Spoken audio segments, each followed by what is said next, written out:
चलिए आज हम लोग पढ़ेंगे 1857 का विद्रोह। ये जो टॉपिक है इसमें क्या क्या क्वेश्चन बन सकते हैं, इसको हम लोग शुरू से लेकर लास्ट तक जल्दी जल्दी एक बार रिवीजन के तौर पे हम लोग पढ़ेंगे। ठीक है, 1857 का जो विद्रोह हुआ था आप लोग सुनेंगे अच्छे से। इसका जो विद्रोह हुआ था, ये जो विद्रोह हुआ, इसके विद्रोह होने का बहुत से कारण है। पहले कारण हम बारी बारी से बोल देते हैं, राजनीतिक कारण, सामाजिक कारण पहले हम लिख देते हैं यहाँ पे। ठीक है, तो चाहे कुछ पॉइंट हम लिख देते हैं। राजनीतिक कारण, राजनीतिक कारण, दूसरा धार्मिक कारण, धार्मिक कारण, तीसरा आर्थिक कारण, आर्थिक कारण, चौथा सैनिक कारण, सैनिक कारण, और पांचवा तत्कालिक कारण, तत्कालिक। हम लोग इसको पहले जानते हैं जल्दी जल्दी में। देखिए इसके कुछ कारण थे और भी कुछ कारण हो सकते हैं। ठीक है, राजनीतिक कारण में इसका सबसे पहला कारण क्या था, देखिए ध्यान दीजिए यहाँ पे उसे निकलो। राजनीतिक कारण में हम लोग सबको जानते होंगे कि अंग्रेजों के द्वारा यहाँ पे जो हम लोग भारत को जो एक उपनिवेश बनाया गया था, इसको जो है कि अलग अलग तरीके से यहाँ के लोगों को टॉर्चर किया जा रहा था।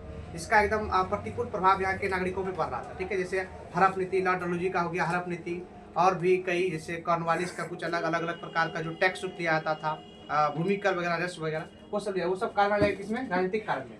धार्मिक कारण में क्या था, धार्मिक कारण में ये था कि यहाँ के लोगों को बाय जबरन या जबरदस्ती जो है कि ऐसा कहा गया कि हिंदू मुस्लिम के धर्म को भ्रष्ट करने के लिए जो है ईसाई धर्म में उसको परिवर्तित करने के लिए बहुत से काम किए गए थे। और इंग्लैंड से जो है पादरी लोगों को यहाँ पे इंडिया आया गया था ताकि यहाँ के लोगों को जो है कि ईसाई में कन्वर्ट किया जा सके। ये इसका धार्मिक कारण है। आर्थिक कारण क्या था, यहाँ पे जो पहले लघु एवं कुटीर उद्योग जो बढ़ चल रहा था, उसको जो है अंग्रेजों के द्वारा यहाँ पे या ब्रिटिश कंपनी को उसको दबाया गया, और यहाँ पे कपास का अत्यधिक खेती करके इंग्लैंड लेके जाया जाता था, और वहाँ से जो वस्त्र था वहाँ से बन के यहाँ पे आता था। उससे क्या हुआ कि यहाँ का जो कुटीर उद्योग था, लघु उद्योग था, वो क्या हुआ, धीरे धीरे समाप्त हो गया। आर्थिक कारण था। सैनिक कारण में क्या था कि जो भारतीय लोग जो उसमें सेना में शामिल थे, उसका जो भारतीय लोग का जो वेतन था कहीं ना कहीं अंग्रेजी लोगों के वेतन से क्या था, उसका कम रहता था। उसको मार्केट में कोई भी सामान जो है कि मतलब अधिक भाव में दिए जाते थे, और उसके साथ व्यवहार भी सही नहीं किया किसके साथ, भारतीय लोगों के साथ। ये इसका सैनिक कारण था। सबसे इंपॉर्टेंट का है 1857 की क्रांति का तत्कालिक कारण। तत्कालिक कारण में क्या था कि चर्बी युक्त जो कारतूस था, ठीक है, जिसका जो विरोध किया था वहाँ के सेना ने, है ना, मंगल पांडे जो था, जिसके चलते उसको फांसी दे दिया गया था। इस चीज को हम लोग अभी थोड़ा सा विधिवत तरीके से पढ़ेंगे, तत्कालिक कारण। ठीक है, ये कुछ कारण थे। पहला क्या कारण था, राजनीतिक कारण, धार्मिक कारण, आर्थिक कारण, सैनिक कारण, और एक दो और हो सकता है सामाजिक कारण। ठीक है, हम लोग अभी देखेंगे क्या, तत्कालिक कारण। इसका तत्कालिक कारण 1857 के विद्रोह का कौन सा कारण, तत्कालिक कारण। तत्कालिक कारण, ये कहानी अच्छे से आप लोग सुनिए। तत्कालिक कारण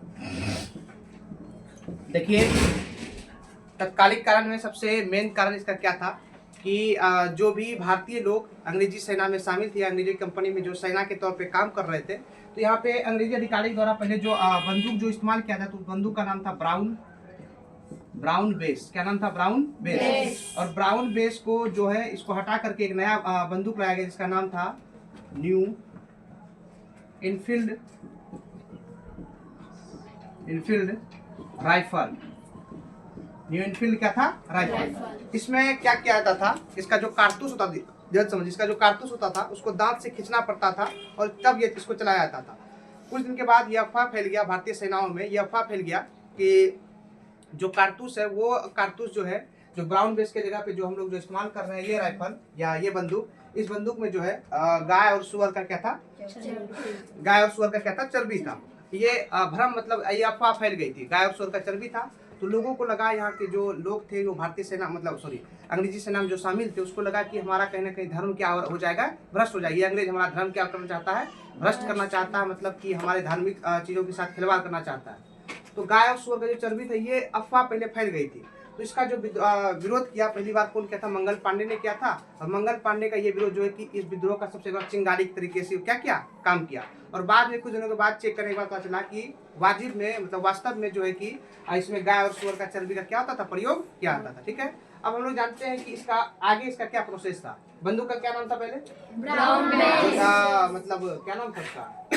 जो बंदूक का क्या नाम था? Brown base. इसका जब क्या आया? New Enfield rifle. इसी में क्या चीज का प्रयोग बोला गया था कि गाय और सुअर के चर्बी का क्या कारतूस में प्रयोग किया गया था, गाय और सुअर के चर्बी का। अब हम लोग जानते हैं कि मंगल पांडे जो था, मंगल पांडे के बारे में हम लोग विशेष करके जानेंगे तत्कालिक काल में ही। ठीक है, आप लोग याद रखेंगे मंगल पांडे क्या नाम था व्यक्ति का? मंगल पांडे। अच्छा, मंगल पांडे था कहाँ का? कोई बताएंगे मंगल पांडे कहाँ का था? मंगल पांडे, ठीक है, मंगल पांडे ने इस विद्रोह मंगल पांडे जो विद्रोह किया था वो क्या था? 29 मार्च। कब क्या था? 29 मार्च 1857। 29 मार्च 1857 ईस्वी को जब मंगल पांडे ने विद्रोह किया और अपने सैनिक साथियों से यह कहा कि हम लोगों को जो है कि इसके खिलाफ आवाज उठाना चाहिए, इसका विरोध करना चाहिए। मंगल पांडे ने कब इसका विरोध किया ओरिजिनल में? 29 मार्च 1857। इस क्रम में उन्होंने क्या किया कि दो अंग्रेजी अधिकारी, एक का नाम था लेफ्टिनेंट बाग। क्या नाम था? लेफ्टिनेंट बाग। दूसरे का नाम क्या था? जनरल ह्यूडसन। इन दोनों को क्या किया था? मार दिया था। जब इसको मार दिया गया तब इसके बाद यही कारण था कि मंगल पांडे को जो फांसी दे दिया गया। कब फांसी दे दिया गया? 8 अप्रैल 1857 ईस्वी को मंगल पांडे को फांसी दे दिया गया। क्यों फांसी दिया गया था? जो आदमी नहीं लिखे लिखते भी चलेंगे।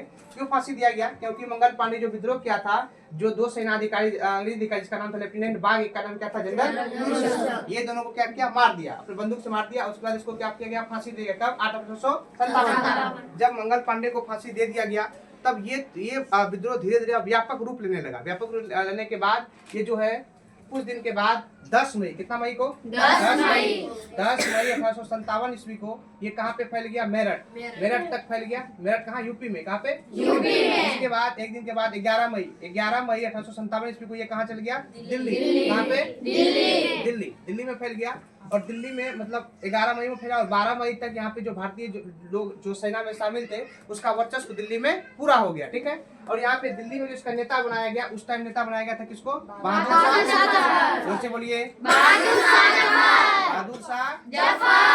शाह जफर को नेता बनाया गया। बहादुर शाह जफर को नेता इसलिए बनाया गया था क्योंकि उस टाइम मुगल के जो शासक थे कौन थे? बहादुर शाह जफर। अगर बहादुर शाह जफर होते तो इसके कारण बहुत सारे लोग इस विद्रोह में जुड़ते, इसलिए नेता किसको बनाया गया था? बहादुर शाह जफर। और जब दिल्ली में कब्जा हो गया था, मतलब भारतीय जो लोग थे उसका हो गया था वर्चस्व यहाँ पे 12 मई तक। ठीक है, तो यहाँ पे एक अलग प्रकार का जो है कि परिषद बनाया गया जिसमें कि सारा काम काज वगैरह देखा जाता था। उस परिषद का पहले जो कि लेखा जोखा यही करता था बहादुर शाह जफर। लेकिन कुछ दिन के बाद बरेली से एक आदमी आया जिसका नाम था बख्श खां। क्या नाम था? बख्श खां। ठीक है, सॉरी बख्श खां नहीं, बख्त खां। क्या नाम था? बख्त खां। तो उन्होंने फिर इसको आगे मतलब देख रेख किया, बख्त खां। ठीक है, बहादुर शाह जफर आप लोग याद रखेंगे। लेकिन अंततः इस विद्रोह को क्या किया गया? कुचल दिया गया। और कुचलने के बाद मतलब ये कि दिल्ली पर अंततः फिर जो है लगभग 20 सितंबर 1857 ईस्वी को अंग्रेजों ने यहाँ पे पुनः अपना क्या किया? वर्चस्व स्थापित कर दिया। और जो दिल्ली के जो शासक बनाए गए थे, नेता बनाए गए थे, किसको? बहादुर शाह जफर और उसके बेटे को और इसके अनेक मतलब परिवार के आदमियों को मार दिया गया। ठीक है, और बहादुर शाह को जबरदस्ती मतलब गलत तरीके से कहाँ भेज दिया गया? इसको रंगून, जिसको वर्तमान अभी क्या बोलते हैं हम लोग? म्यांमार बोलते हैं। क्या बोलते हैं? और वहाँ पे जाने के बाद रंगून भेज दिया गया और उसको रंगून में 1862 ईस्वी में इसका क्या हो गया? मृत्यु हो गया। इसका मृत्यु हो गया। अब धीरे धीरे ये मामला क्या हुआ? शांत हो गया। लेकिन ये शांत करने ये विद्रोह दब गया और दबने के क्रम में 20 सितंबर 1857 ईस्वी को जो यहाँ दिल्ली में इसका अंग्रेजों का जो प्रभुत्व स्थापित हो गया, इस क्रम में एक अंग्रेजी अधिकारी जिसका नाम था निकलसन। क्या नाम था? निकलसन। तो बताएंगे पूरा नाम क्या था इसका? John Nicholson. क्या नाम था? John Nicholson. एक और अधिकारी इसका नाम था हडसन के प्रसाद प्रयास पर ही ये सब काम हो रहा था। और अंततः ये विद्रोह क्या हुआ? दब गया। अलग अलग जगह पे इसका नेतृत्व अलग अलग लोग किए थे। जैसे कानपुर से कौन किए थे? नाना साहब काफिया टोपे है ना। और झांसी से कौन की थी? रानी लक्ष्मीबाई। दिल्ली से कौन? बहादुर शाह। क्या बोले? बख्त खान। बहादुर शाह और बख्त। इस घटना को देखते हुए एक व्यक्ति थी जिसका नाम था क्या? कोई जानते हैं? कोई जानते हैं? एक व्यक्ति था जिसने कहा था, उसका नाम था, एक मिनट आपको बताते हैं, उसका नाम था क्या? नाम था क्या? किसी को मालूम? जिसने कहा था कि यह जो घटना है, यह जो दृश्य है, यह दृश्य ऐसा था कि मानो कि हम मतलब कि खुदा ही जानता होगा कि और हमको क्या क्या देखना पड़ सकता है। उस व्यक्ति का नाम था मिर्जा गालिब। मिर्जा गालिब ने कहा था कि मिर्जा गालिब ने कहा था कि मेरे सामने रक्त का भरा पड़ा सागर है और खुदा ही जाने किसके आगे क्या क्या हमको और देखना पड़ सकता है। किसने कहा था? मिर्जा गालिब। किसने कहा था? मिर्जा गालिब। अगर इसको हम लोग जल्दी रिवीजन करें तो 57 की क्रांति का जो मेन कारण था क्या था? चर्बीयुक्त कारतूस। चर्बीयुक्त कारतूस। पहले विद्रोह कौन किया था? मंगल पांडे। व्यापक रूप से मंगल पांडे इसका विद्रोह कब किया? 29 मार्च 1857 को। 2 व्यक्ति को मारा अंग्रेज अधिकारी। एक का नाम क्या था? और फांसी इसको कर दिया गया। ये चीज व्यापक रूप से फैल गया। हाँ बोलो। कहाँ पे? मेरठ में कब? दिल्ली में कब? दिल्ली में कब्जा कब हो गया भारतीय लोगों का? कब? 12 मई 1857। और यहाँ पे नेता किसको बनाया गया? बहादुर शाह जफर को जबरदस्ती मारपीट के कहाँ भेज दिया गया? रंगून, म्यांमार है ना, जहाँ पे इसका क्या हो गया? मृत्यु हो गया। नहीं हुआ। और अंततः अंग्रेजों के द्वारा अलग अलग कूटनीति करके चाल करके और ये मामला को धीरे क्या कर दिया गया? समाप्त कर दिया गया। और जो वहाँ पे दिल्ली पे जो अपना जो वर्चस्व स्थापित कर लिया कब किया? 20 अप्रैल 1857। इस क्रम में एक अधिकारी का मृत्यु, उसका नाम क्या था? और एक कौन था साथ में? हडसन नहीं बस, ठीक है, इतना ही। और अलग अलग जगह, जैसे झांसी में कौन की थी? कानपुर में। अच्छा कोई तो इलाहाबाद में कौन? फैजाबाद में कौन? और कुछ है? दिल्ली में और कोई? और कुछ? इतना ही। लखनऊ में कौन? बेगम हजरत। दिल्ली मंगल पांडे को फांसी कब दिया गया? मंगल पांडे थे कहाँ के? यूपी के थे। और उसका ड्यूटी कहाँ पे था? पश्चिम बंगाल में था, है ना। सबसे पहले ध्यान दीजिए, और जो व्यक्ति था जिसने कहा था कि मेरे सामने जो है कि रक्त का सागर है, रक्त का समुद्र है और खुदा ही जाने हमको और क्या क्या दृश्य या क्या क्या चीज देखना पड़ेगा, या किसने कहा था? मिर्जा गालिब। किसने कहा था? जोर से बोलो। से बोलो। 1857 की क्रांति का जो मेन कारण था, तत्कालीन जो कारण था क्या था? चर्बीयुक्त कारतूस। Thank you. बंद कर। चर्बीयुक्त कारतूस।